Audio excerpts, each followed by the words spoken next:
Olá, estudantes da segunda série, tudo bem? Eu espero que sim, eu sou a professora Ana Carolina, vamos para mais uma aula de biologia e o tema de hoje é sistema locomotor dos mamíferos. A gente vai fazer uma comparação entre os mamíferos, aqueles que conseguem correr grandes distâncias, né? Aqueles que são mais lentos. Será que tem diferença ali na forma como eles se locomovem? Pois é disso que nós vamos falar. Então, os objetivos da aula de hoje, né? Analisar a importância do sistema locomotor na adaptação ao ambiente e compreender a anatomia e fisiologia do sistema locomotor, né? Lógico, lembrando que a gente vai fazer uma comparação também entre o sistema locomotor dos mamíferos com um enfoque maior no ser humano. Ok? Então a gente inicia com uma reportagem que diz assim: o uso exagerado de videogames e smartphones pode causar tendinites em crianças. Esse uso exagerado de videogames e jogos em smartphones pode causar dores em membros em crianças, pois os mesmos passam horas em movimentos repetitivos. Nossos pequenos indivíduos estão desenvolvendo doenças de adulto precocemente, por exemplo, a LER, lesão por esforço repetitivo. Mas para ocasionar, né, essa lesão, o que é essa lesão, né? Por que esse fato de você ficar fazendo aquele movimento várias vezes ali pode gerar uma lesão? Porque na verdade assim, a gente tem toda uma musculatura associada aos músculos, né? E nessa musculatura tem a passagem ali de vasos sanguíneos e tudo mais, né?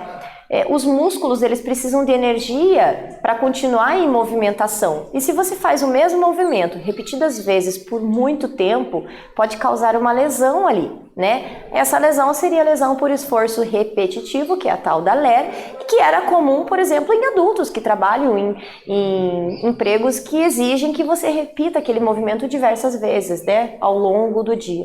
Não é tão comum em crianças. Hoje está se tornando comum por conta do excesso, né? Excesso de muitas horas no videogame diariamente, né? Ou no smartphone, fazendo sempre o mesmo movimento ali e que pode sim causar uma tendinite. Essa tendinite é uma dor constante, né? A pessoa fica dependendo de remédios para diminuir aquela dor, né? Tem que fazer fisioterapia para redução dessa dor e tudo mais, e que era mais comum antes em adultos, ok? Bom, existem animais dos mais variados tipos, tá? Com semelhanças, diferenças, mas há algo que quase todos têm em comum, que é a locomoção.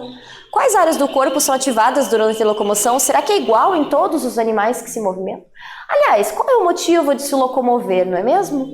Bom, em geral, o motivo de se locomover é ir de um lugar ao outro para alimentação, né? No caso de animais em geral, alimentação, beber água, reprodução e tudo mais. Entre humanos não muda muito também, não é mesmo? Então a gente vai trabalhar, por exemplo, para ter dinheiro e poder se alimentar e tudo mais, né? Então esses movimentos, essa locomoção, sair de um lugar para o outro sempre tem um objetivo, ok?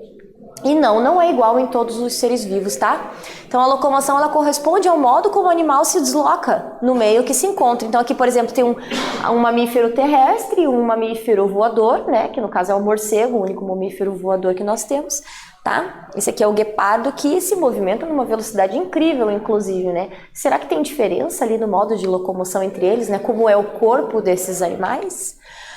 Bom, para começar, a gente vai falar ali da questão dos órgãos homólogos, estruturas homólogas, né, que têm a mesma origem, né? Então, por exemplo, a nadadeira da baleia e a asa do morcego têm a mesma origem, né? Então, se a gente for fazer uma comparação entre os ossos aqui, esses ossos são bem parecidos, né? Não necessariamente a mesma função. Então, por exemplo, as nadadeiras da baleia servem para ela se locomover mais na água, então ela vai nadar. Já as asas do morcego, entre os dedos aqui, elas têm uma membrana, né, que vai permitir o voo, que é diferente, por exemplo, das aves. As aves tinham um osso chamado quilha ou carena, por onde prende os músculos da asa, né, bem no peito, né, no tórax. Já morcego não, o morcego tem essa membrana que vai permitir o voo, tá? Então, mesma origem, porém, funções diferentes, voo e natação. Já entre os mamíferos terrestres, né, nas patas, a gente tem aqueles que são adaptados à marcha ou à caminhada lenta, que são os plantígrados, ou aqueles que são adaptados para a corrida, tá? Que são digitígrados, por exemplo, gato e cachorro, coelho, né? Que são os dedos ali que estão em contato com o chão, tá? E um gulígrado, que seria a zebra, por exemplo, girafa, que o que está em contato com o solo é a unha, né? Aquele casco que forma, na verdade, seria a unha do animal. Lembrando que quanto menos superfície tiver em contato com o solo, mais velocidade esse animal consegue alcançar. Então, esses que são adaptados para a corrida são aqueles que têm menos contato ali com o solo, tá? Os plantígrados, como o ser humano, por exemplo, a gente tem uma marcha mais lenta, tá? O nosso pé inteiro, a planta do pé inteiro está em contato com o solo, ok? Ao contrário de gatos, cachorros, zebra, etc, tá? Bom, vamos para a primeira atividade, então. A locomoção, ela se refere ao modo como o animal se desloca no meio onde ele vive. Em uma aula de campo, um estudante encontrou a seguinte pegada. Então tá aqui essa imagem da pegadinha aqui, certo? Podemos dizer que essa pegada corresponde a um animal classificado como, né? Daquelas 3 opções que tinham ali, né? Como será que esse animal é classificado a partir da observação dessa pegada aqui? Pensa um pouquinho, eu já volto com a resposta.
aí, conseguiu dentre as 3 opções, né? Qual delas seria a mais adequada para esse tipo de pegada?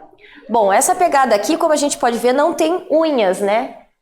Se não tem unhas, provavelmente é um animal que não é um ungulígrado, né? Por exemplo, a zebra, né? E quando a gente vê essa pegadinha assim, sem as unhas também, só os dedinhos e sem as unhas, a gente sabe que não é um canídeo, não é um cachorro, porque cachorro não retrai as unhas, não é mesmo? É um animal que tem uma pata adaptada para corrida, tá? Então, é um digitígrado, tá? Então, os dedos é que estão em contato ali com o solo. Não tem a planta do pé inteiro, não tem a pegada completa, tá? E indo mais a fundo, por não ter as unhas aparecendo aqui a parte, né, a cavidade causada ali pelo contato com a unha, é porque provavelmente é um felino. Felinos, eles retraem as unhas, né? Eles liberam as unhas, que seriam as garras, né? Quando eles estão atacando, por exemplo. Numa caminhada normal, eles não liberam a unha para fora, então por isso que na pegada não aparece, tá? Então trata-se da pegada de um felino. Poderia, por exemplo, ser de uma onça, tá? O ser humano, então, propriamente dito, como que é essa locomoção e o que está envolvido nessa locomoção, tá? Então, o sistema de locomoção do homem compreende os ossos e músculos, tá? Que vão articular de tal maneira que vão permitir os movimentos. Se fossem os ossos somente, os ossos não fariam movimentos. São os músculos associados aos ossos é que vão puxar esse osso para que permita estes movimentos e todos os outros que nós fazemos, ok?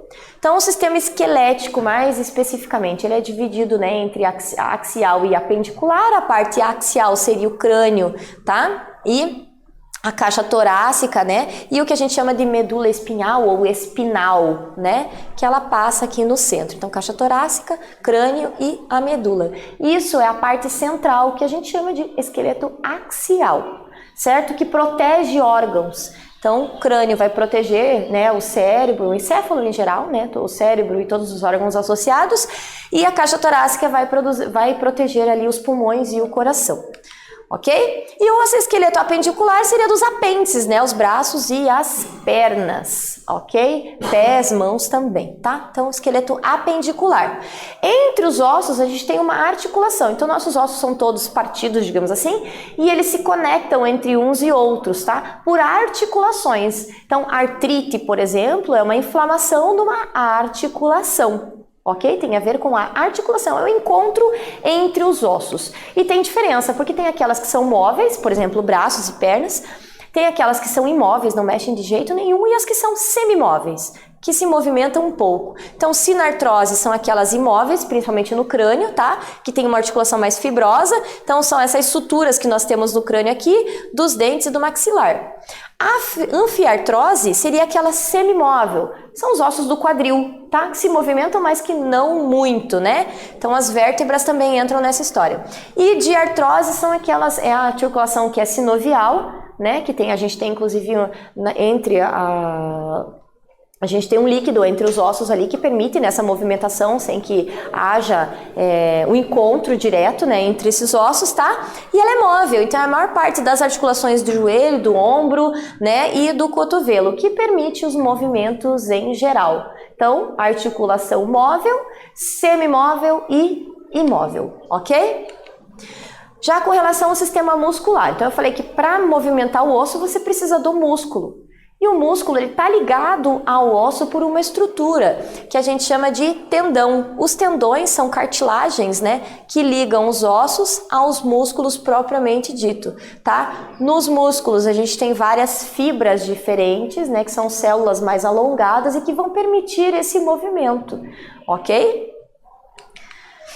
Então, as funções do sistema muscular, então, claro, participam da locomoção, da movimentação, tá? Fazem a manutenção da postura, então é a musculatura que permite a nossa postura e não os ossos especificamente, tá? É ela que mantém essa postura, então uma musculatura enrijecida, forte, ela consegue manter a postura por mais tempo, né? Estabilidade das articulações, então os músculos permitem essa estabilidade, protegem as articulações, então exercícios físicos ajudam nisso também, tá? E claro, a manutenção da temperatura, quando baixa a temperatura do corpo em relação ao meio, né? O meio está bastante frio, o corpo também tá para regular essa temperatura e conseguir aumentar o corpo, né? O coração bate mais forte e os músculos tremem, assim aumenta a temperatura do corpo. É por isso que a gente treme durante o frio, ok? Os tendões, né, que ligam, fazem essa ligação entre o músculo e o osso e que puxam, né, esse osso, né, para fazer um movimento, eles são feitos de tecido conjuntivo e são bem resistentes, tá? Compostos principalmente de proteína rígida chamada colágeno, tá? Então, por exemplo, aqui o tendão de Aquiles, né, que liga ali a musculatura da perna com os ossos do pé, tá? Então, para permitir aquele movimento do caminhar. Certo? Esse movimento aqui só é possível por conta deste tendão, né? Na mitologia, a história do tendão de Aquiles, ele perde ali a guerra porque o tendão dele foi danificado, ele não conseguia mais fazer esse movimento de caminhada, então ele acabou perdendo. Ok? Então, tendão liga músculo a osso. E claro, a gente tem o movimento dessa musculatura que vai permitir o movimento do osso, que é o antagonismo muscular. Então, os músculos, eles trabalham aos pares, em conjunto. Enquanto um músculo, ele se contrai, o outro vai se esticar. Tá? Um exemplo clássico é entre o bíceps e o tríceps. São esses músculos que nós temos aqui próximos, né, juntos ao húmero no nosso braço, tá? Então a parte de cima aqui seria o bíceps, a parte de baixo o tríceps. Então quando o bíceps ele está contraído, o tríceps ele está relaxado, como mostra ali mais ou menos no GIF, certo? Conforme a gente vai fazendo essa movimentação, os músculos eles trabalham antagonicamente, enquanto um contrai, o outro relaxa. Ok? Bíceps relaxou, tríceps contraiu. Bíceps contraiu, tríceps relaxou. Ok? E vamos, claro, para a segunda atividade. Durante um dos episódios da série de TV Os Simpsons, o personagem Homer utiliza um peso em um dos braços, ficando com esse braço mais enrijecido e a musculatura parecendo maior do que do outro. Como esse exercício, né, de sobe e desce, como o peso pode fazer com que o braço fique maior? O que tem a ver esse peso e por que esse movimento fez com que o braço ficasse maior? Será que ele conseguiu ter mais músculos? Pensa um pouquinho, eu já volto com a resposta.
Então, na verdade, assim, o peso, o fato de erguer e abaixar o peso vai causar um movimento que a gente, né, uma consequência que a gente conhece como hipertrofia, que é a consequência da musculação. Esse é o objetivo da musculação.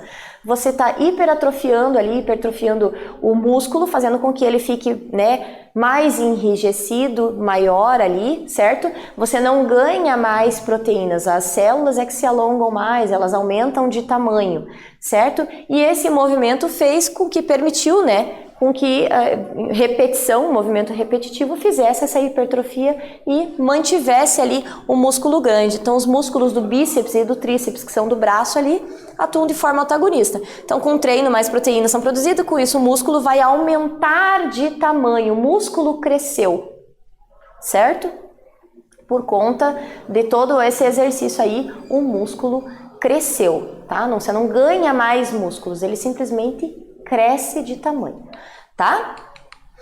Então, nessa aula nós classificamos, né, a locomoção dos mamíferos de acordo com a velocidade desse movimento, marcha ou corrida, enfatizamos o sistema esquelético e muscular dos seres humanos, né, comparando ali como é que é o funcionamento entre eles, tá?